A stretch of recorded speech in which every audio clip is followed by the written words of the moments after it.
Before we start, make sure you check out the instruction manual under Docs. It has all the information you need to get going. Hello. In this example, we are going to be adding Super CubeMapper to a few example projects. This is a lightweight render pipeline project, but Super CubeMapper also works with the legacy pipeline as well as the HD render pipeline. The first thing to do is obtain Super CubeMapper and Spout. The first thing to do is to install the Unity package for Super CubeMapper. Either you can install it from the asset store, or if you get it in a zip or Unity package format, you'll have to install it manually.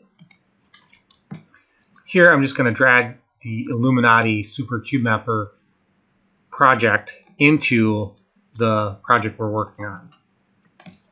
So I can just drag it into assets and you'll see it loads up in here, and there's a Super CubeMapper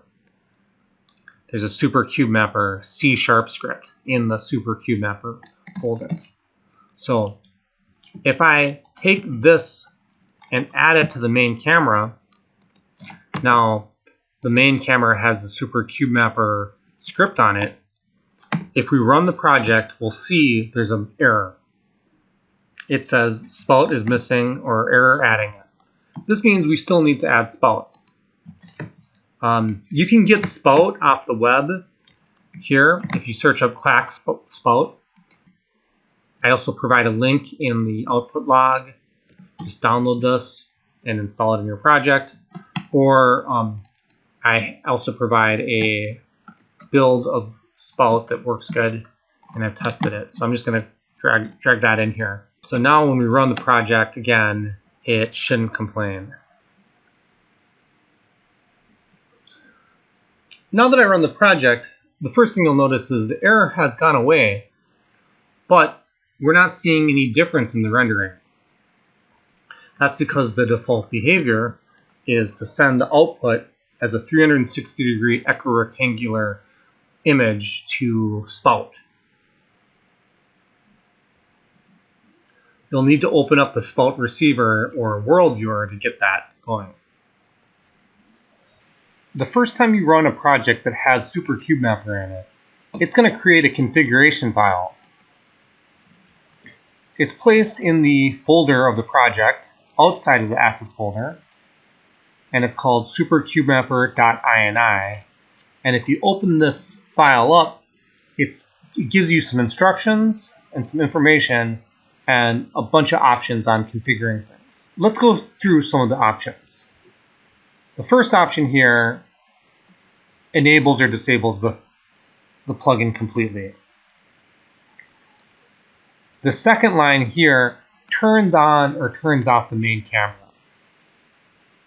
Turning it on allows you to see the original display as it was built previously.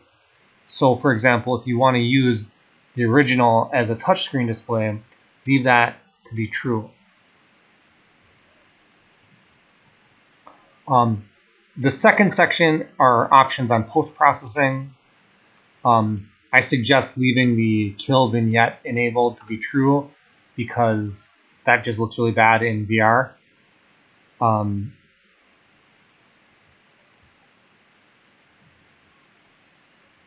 You can enable Spout here or NDI. If you're on the Mac, it'll give you an option for Siphon. NDI is for sending textures over the network. For the CubeMap settings, you have a couple options. Equirectangular is the default, but you can also send a fisheye or even a CubeMap. This CubeMap Overdraw enabled is what enables the post-processing effects to be displayed in a way that prevents artifacting. You can set that to be off, and it will be a little bit higher resolution, but setting it to true will remove the artifacts that you normally see when you're doing these cube maps. If you are using a dome and you don't need all the faces, you can disable some of the faces here. And if you want to set a default rotation, you can do that here on these lines. Normally you'd set this to false, but you can set this to true and it will output it to a secondary display. And finally, there's some other kind of experimental options here with stereo mode, and also this map bias is for sharpening or blurring the image. Now, one interesting thing is that if we enable dome output, we run this again, we can look at the second display and you'll see on display 1 it's the original, on display 2 it's the 360 output. Super CubeMapper.ini, if you open it up again after running it and changing some settings, you'll see that the settings actually change. The file changes. So now it gives us an option to set which output to send the dome output to. So I can set this to 3, save this, and now if I run it again,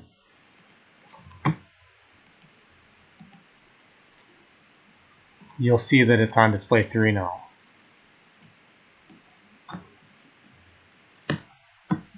Because Super CubeMapper changes this INI file as you go along, I don't recommend using text editor or Notepad to edit this file. It's better to use something like Notepad++, because that way, if it changes something, you'll reload it. Let's take a look at fisheye output and set this to be fisheye.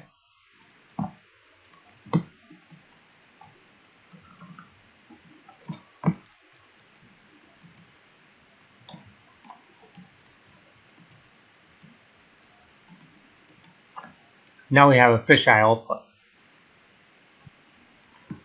We're also able to do some options with the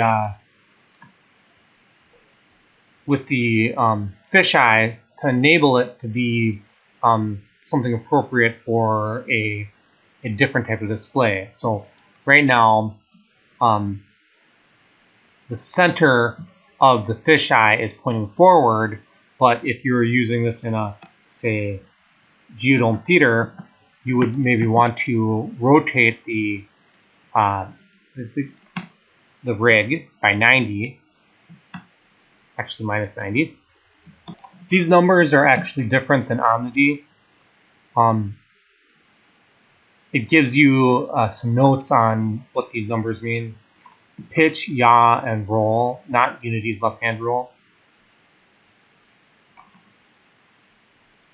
And offset isn't the projector offset, it's actually the capture rig offset. So the capture rig allows it to, let's say your camera was normally on the inside of the avatar's head. You could set this to be a negative number to place the camera behind the head. This is basically just to do the bare minimum to support full dome. I actually recommend using the CubeMap format. I think the CubeMap format's the best, and it provides the least artifacts when you're using it with WorldViewer. Here's the CubeMap format.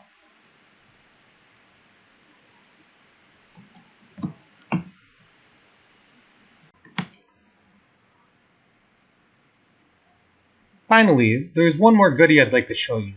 That's the Super CubeMapper screenshot utility. Let's drag it into our project to see what the fuss is all about. It's not included in the regular package, so you'll have to get that separately from me. While running the project, use the Super CubeMapper menu to access the screenshot function.